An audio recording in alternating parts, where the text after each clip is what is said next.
Tanmay reel बघ ना, मला बघून मोटिवेशन फील होतं. आपण पण आपला जॉब सोडून बिझनेस स्टार्ट करूया का तुमच्यासारखं? सेम थॉट तुमच्या पण मनात आला असेल जेव्हा तुम्ही कधी कोणाच्या रील्स बघता, इव्हन आमच्या सुद्धा जेव्हा रील्स बघता की यांनी जॉब सोडला आणि आता बिझनेस चालू केला, तर आपण पण करू. तर हा व्हिडिओ खास तुमच्यासाठी बनवतोय की जॉब सोडून बिझनेस स्टार्ट करायचा असेल सेफली रिस्क कशी घ्यायची. आम्ही दोघांनी सुद्धा आमचा जॉब सोडूनच हा बिझनेस स्टार्ट केलाय, पण त्याआधी आम्ही काही प्लॅनिंग केले होते ते तुमच्यासोबत शेअर करतोय.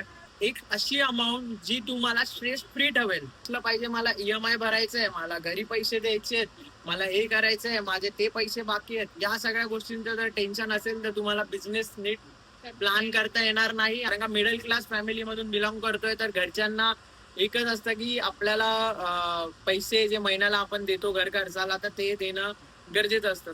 तर तुमचा बिझनेस रन करणं खूप हार्ड जाईल. 101% बिझनेस एक महिन्यात बंद करून परत जॉबला जाशाल. व्हिडिओ जो आपला असेल तो असेल की लोकेशन कसं फाइंड आउट करायचं आणि तिकडे काय चालेल हे कसं सर्च करायचं याबद्दल आपण इन डिटेल बोलू.